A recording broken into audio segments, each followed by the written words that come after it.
ಎಲ್ಲರಿಗೂ ನಮಸ್ಕಾರ. ಸಬಿ ರುಚಿಗೆ ಸ್ವಾಗತ. ನಾನಿವತ್ತು ಕೇವಲ 3 ಮೊಟ್ಟೆಯಿಂದ ನೋಡಿ ಇಷ್ಟೊಂದು ದಪ್ಪದಾಗಿರುವಂಥ ಆಮ್ಲೆಟನ್ನು ಮಾಡ್ತಾ ಇದ್ದೀನಿ. ಈ ಆಮ್ಲೆಟನ್ನು ಗಂಟೆಗಳ ಕಾಲ ಇಟ್ಟರೇನು ಇದು ತೆಳು ಆಗೋದಿಲ್ಲ, ಹೀಗೇ ಇರುತ್ತೆ. ರುಚಿ ಕೂಡ ಸೂಪರ್ ಆಗಿರುತ್ತೆ. ಬನ್ನಿ ಅದು ಹೇಗೆ ಮಾಡೋದು ಅಂತ ನೋಡೋಣ. ಅದಕ್ಕಿಂತ ಮುಂಚೆ ನೀವು ನಮ್ಮ ಚಾನಲ್ಗೆ ಹೊಸಬರಾಗಿದ್ದರೆ ಇವಾಗಲೇ ನೀವು ಸಬ್ಸ್ಕ್ರೈಬ್ ಮಾಡಿ, ಪಕ್ಕದಲ್ಲಿರುವ ಬೆಲ್ ಐಕನನ್ನು ಕೂಡ ಪ್ರೆಸ್ ಮಾಡಿ. ಅದು ಹೇಗೆ ಮಾಡೋದು ಅಂತ ನೋಡೋಣ. ಮೊದಲಿಗೆ ನಾನಿಲ್ಲಿ ಒಂದು ದಪ್ಪದಾದ ಈರುಳ್ಳಿಯನ್ನು ಈ ಥರ ಚಾಪ್ ಮಾಡಿ ಇಟ್ಕೊಂಡಿದ್ದೀನಿ ನೋಡಿ. ಖಾರಕ್ಕೆ ನಮಗೆ ಒಂದು 4 ಹಸಿಮೆಣಸಿನ್ಕಾಯಿನ ಚಿಕ್ಕದಾಗಿ ಕಟ್ ಮಾಡ್ಕೊಂಡಿದ್ದೀನಿ. ಸ್ವಲ್ಪ ಕೊತ್ತಂಬರಿ ಸೊಪ್ಪು. ಮೊದಲಿಗೆ ನಾನಿಲ್ಲಿ ಒಂದು ಪ್ಯಾನ್ ಇಟ್ಕೊಂಡಿದ್ದೀನಿ. ಅದಕ್ಕೆ ಒಂದು 2 ಟೇಬಲ್ ಸ್ಪೂನ್ ಆಗುವಷ್ಟು ಎಣ್ಣೆಯನ್ನು ಹಾಕ್ಕೊಂಡಿದ್ದೀನಿ. ಎಣ್ಣೆ ಕೂಡ ಇಲ್ಲಿ ಚೆನ್ನಾಗಿ ಬಿಸಿ ಆಗಲಿ. ಎಣ್ಣೆ ಬಿಸಿಯಾಗಿದೆ. ನಾವು ಕಟ್ ಮಾಡಿ ಇಟ್ಕೊಂಡಿರುವಂಥ ಈರುಳ್ಳಿಯನ್ನು ಹಾಕ್ಕೊಳ್ಳೋಣ. ಈರುಳ್ಳಿನೂ ಹಸಿಮೆಣಸಿನ್ಕಾಯಿನ ಜೊತೆಗೆ ಹಾಕ್ಕೊಂಡಿದ್ದನ್ನು ಫ್ರೈ ಮಾಡ್ಕೋಬೇಕು. ನೋಡಿ ಇಲ್ಲಿ ನಾನು ಫ್ರೈ ಮಾಡ್ಕೊಳ್ತಾ ಇದ್ದೀನಿ. ನಾನು ಇದಕ್ಕೆ ಉಪ್ಪನ್ನು ಕೂಡ ಇಲ್ಲಿ ಸೇರಿಸ್ಕೊಳ್ತಾ ಇದ್ದೀನಿ. ಈರುಳ್ಳಿಗೆ ಉಪ್ಪು ಎಷ್ಟು ಬೇಕೋ ಅಷ್ಟು ನೋಡಿಕೊಂಡು ನೀವು ಉಪ್ಪನ್ನು ಸೇರಿಸ್ಕೊಳ್ಳಿ. ಹಾಕ್ಕೊಂಡಿದ್ದನ್ನು ಚೆನ್ನಾಗಿ ಫ್ರೈ ಮಾಡ್ಕೋಬೇಕು. ಇದು ಫುಲ್ಲು ಕಲರ್ ಚೇಂಜ್ ಆಗಬೇಕು ಅಂತ ಏನಿಲ್ಲ, ಸ್ವಲ್ಪ ಇದು ಸಾಫ್ಟ್ ಆದರೆ ಸಾಕು. ಇವಾಗ ಇದು ಇಷ್ಟ ಆದರೆ ಸಾಕು. ಇವಾಗ ನಾನಿಲ್ಲಿ ಮೊಟ್ಟೆಯನ್ನು ತಗೊಂಡಿದ್ದೀನಿ ನೋಡಿ. ನಾನು ಇಲ್ಲಿ 3 ಮೊಟ್ಟೆಯನ್ನು ಒಂದು ಬೌಲಿಗೆ ಹಾಕ್ಕೊಳ್ತಾ ಇದ್ದೀನಿ.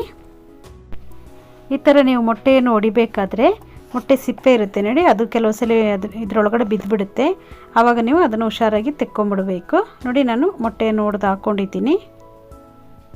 ಮೊಟ್ಟೆಗೆ ಎಷ್ಟು ಉಪ್ಪು ಬೇಕೋ ಅಷ್ಟು ನೋಡಿಕೊಂಡು ರುಚಿಗೆ ತಕ್ಕಷ್ಟು ಉಪ್ಪು, ಒಂದು ಸ್ವಲ್ಪ ಅರಿಶಿಣ ಪುಡಿಯನ್ನು ಕೂಡ ಇಲ್ಲಿ ಸೇರಿಸ್ಕೊಂಡಿದ್ದೀನಿ. ಇವಾಗ ನಾನಿಲ್ಲಿ ಒಂದು 1/4 ಕಪ್ ಆಗುವಷ್ಟು ಹಾಲನ್ನು ಇಲ್ಲಿ ಸೇರಿಸ್ಕೊಂಡಿದ್ದೀನಿ ನೋಡಿ. ಈ ಹಾಲನ್ನು ಹಾಕ್ಕೊಂಡು ಮೊಟ್ಟೆಗೆ ಚೆನ್ನಾಗಿ ಈ ಥರ ಕಲಿಸ್ಕೋಬೇಕು. ಈ ಹಾಲನ್ನು ಹಾಕೋದ್ರಿಂದ ಮೊಟ್ಟೆ ಆಮ್ಲೆಟ್ ಕೂಡ ತುಂಬಾ ದಪ್ಪ ಬರುತ್ತೆ, ತುಂಬಾ ಚೆನ್ನಾಗಿರುತ್ತೆ, ತುಂಬಾ ಸಾಫ್ಟಾಗಿರುತ್ತೆ. ಇವಾಗ ನಾವು ಫ್ರೈ ಮಾಡಿ ಇಟ್ಕೊಂಡಿರುವಂಥ ಈರುಳ್ಳಿಯನ್ನು ಕೂಡ ಈ ಮೊಟ್ಟೆಗೆ ಹಾಕ್ಕೊಳ್ಳೋಣ. ನೋಡಿ ಇಲ್ಲಿ ಎಲ್ಲವನ್ನು ಹಾಕ್ಕೊಂಡಿದ್ದೀನಿ. ಇವಾಗ ಇದಕ್ಕೆ ಸ್ವಲ್ಪ ಕೊತ್ತಂಬರಿ ಸೊಪ್ಪನ್ನು ಹಾಕ್ಕೊಂಡು ಮಿಕ್ಸ್ ಮಾಡ್ಕೋಬೇಕು. ನಿಮಗೆ ಖಾರ ಜಾಸ್ತಿ ಬೇಕಂದರೆ ನೀವು ಇಲ್ಲಿ ಪೆಪ್ಪರ್ ಪುಡಿಯನ್ನು ಕೂಡ ಇಲ್ಲಿ ಸೇರಿಸ್ಕೋಬೋದು. ನಾನಿಲ್ಲಿ ಎಲ್ಲವನ್ನು ಹಾಕ್ಕೊಂಡು ಚೆನ್ನಾಗಿ ಇದನ್ನು ಮಿಕ್ಸ್ ಮಾಡ್ಕೊಂಡಿದ್ದೀನಿ. ಇವಾಗ ನಾನು ಪ್ಯಾನ್ ಇಟ್ಕೊಂಡಿದ್ದೀನಿ. ಅದಕ್ಕೆ ನಾನು ಒಂದು 2 ಸ್ಪೂನ್ ಆಗುವಷ್ಟು ಎಣ್ಣೆಯನ್ನು ಹಾಕ್ಕೊಂಡಿದ್ದೀನಿ. ಎಣ್ಣೆ ಚೆನ್ನಾಗಿದ್ದು ಬಿಸಿ ಆಗಲಿ.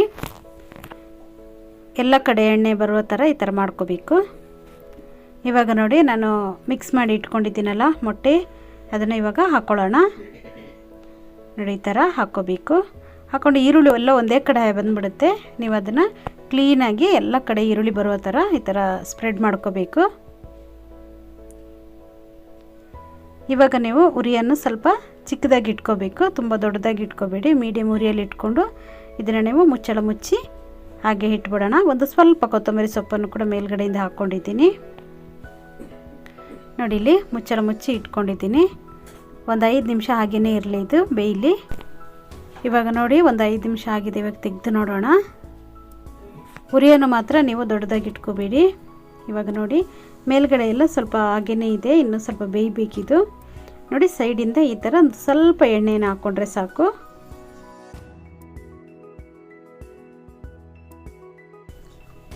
ಇವಾಗ ಹಾಕ್ಕೊಂಡಿದ್ದೀನಿ ಎಣ್ಣೆ. ಇವಾಗ ಮುಚ್ಚಳ ಮುಚ್ಚಿ ಇನ್ನೊಂದು 2 ನಿಮಿಷ ಇದನ್ನು ಬೇಯಿಸ್ಕೊಳ್ಳೋಣ. ಇವಾಗ ನೋಡಿ ಒಂದು 2 ನಿಮಿಷ ಆಗಿದೆ. ಇವಾಗ ಇದು ಬೆಂದಿದೆ ನೋಡಿ, ಕೆಳಗಡೆ ಸೈಡೆಲ್ಲ ಚೆನ್ನಾಗಿ ಫ್ರೈ ಆಗಿದೆ. ಇವಾಗ ಇದನ್ನು ನಾವು ತಿರುಗಿಸಿ ಬೇಯಿಸ್ಕೋಬೇಕು. ಸೈಡೆಲ್ಲ ಈ ಥರ ನೀಟಾಗಿ ಬಿಡಿಸ್ಕೊಳ್ಳೋಣ.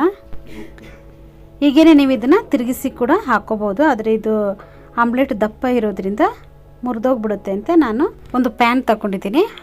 ದೋಸೆ ಎಲ್ಲ ಮಾಡ್ತೀವಲ್ಲ ಆ ಥರ ಒಂದು ಪ್ಯಾನ್ ತಗೊಳ್ಳಿ. ಇವಾಗ ನಾನು ಇದಕ್ಕೆ ಸ್ವಲ್ಪ ಎಣ್ಣೆಯನ್ನು ಹಾಕ್ಕೊಂಡು ಈ ಥರ ಸವರ್ಕೊಂಡು ಇಟ್ಕೊಳ್ತಾ ಇದ್ದೀನಿ ನೋಡಿ.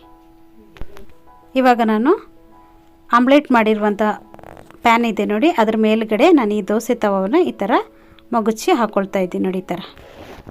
ಇವಾಗ ನಾವು ಇದನ್ನು ತಕ್ಷಣವೇ ತಿರುಗಿಸ್ಕೋಬೇಕು, ಆವಾಗ ಈಸಿ ಆಗುತ್ತೆ ನಮಗೆ.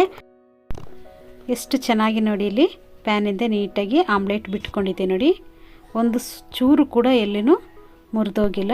ಇನ್ನೊಂದು ಸೈಡು ಒಂದು 2 ನಿಮಿಷ ಬೇಯಿಸ್ಕೊಳ್ಳೋಣ. ಒಂದು 2 ನಿಮಿಷ ಇದನ್ನು ಬೇಯಿಸ್ಕೊಂಡ್ರೆ ಸಾಕು. ಇವಾಗ ನೋಡಿ ಇದು ಚೆನ್ನಾಗಿ ಬೆಂದಿದೆ. ಇವಾಗ ಇದನ್ನು ತಿರುಗಿಸ್ಕೊಳ್ಳೋಣ. ಒಂದು ಪ್ಲೇಟ್ ಇಟ್ಟು ಅದರಲ್ಲಿ ಕೂಡ ನಾನು ಈ ಥರ ತಿರುಗಿಸ್ಕೊಳ್ತಾ ಇದ್ದೀನಿ ನೋಡಿ. ಇನ್ನು ಇದಕ್ಕಿಂತಲೂ ನಿಮಗೆ ದಪ್ಪ ಬೇಕಂದರೆ ನೀವು ಹಾಲನ್ನು ಇನ್ನೂ ಸ್ವಲ್ಪ ಜಾಸ್ತಿ ಹಾಲನ್ನು ಸೇರಿಸ್ಕೊಂಡು ಮಾಡಿ, ಆವಾಗ ಇನ್ನೂ ಸ್ವಲ್ಪ ದಪ್ಪ ಇರುತ್ತೆ. ಈ ಥರ ನಾವು ಹಾಲನ್ನು ಹಾಕ್ಕೊಂಡು ಮಾಡೋದ್ರಿಂದ ಆಮ್ಲೆಟ್ ಕೂಡ ಇಲ್ಲಿ ತುಂಬಾ ರುಚಿಯಾಗಿರುತ್ತೆ. ಇದು ನೀವು ಈ ಆಮ್ಲೆಟನ್ನು 2 ರಿಂದ 3 ಗಂಟೆ ಇಟ್ಟರು ನಾವು ಮಾಡಿರುವಾಗ ಯಾವ ದಪ್ಪದಲ್ಲಿತ್ತು ಅದೇ ಥರ ದಪ್ಪನೇ ಇರುತ್ತೆ ನೋಡಿ. ಈ ಥರ ಪ್ಲಫಿಯಾಗಿ ಸೂಪರಾಗಿರುತ್ತೆ. ನೋಡಿದ್ರಲ್ಲ ಎಷ್ಟೊಂದು ಸುಲಭವಾಗಿ ನಾವು ಈ ಥರ ಒಂದು ಆಮ್ಲೆಟನ್ನು ಮಾಡ್ಕೊಂಡಿದ್ದೀವಿ ಅಂತ. ಈ ವಿಡಿಯೋ ನಿಮಗೆ ಇಷ್ಟ ಆದರೆ ಲೈಕ್ ಮಾಡಿ, ಶೇರ್ ಮಾಡಿ, ಸಬ್ಸ್ಕ್ರೈಬ್ ಮಾಡಿ. ವಿಡಿಯೋ ನೋಡಿದ್ದಕ್ಕಾಗಿ ಧನ್ಯವಾದಗಳು. ನಾನು ಸಬಿ.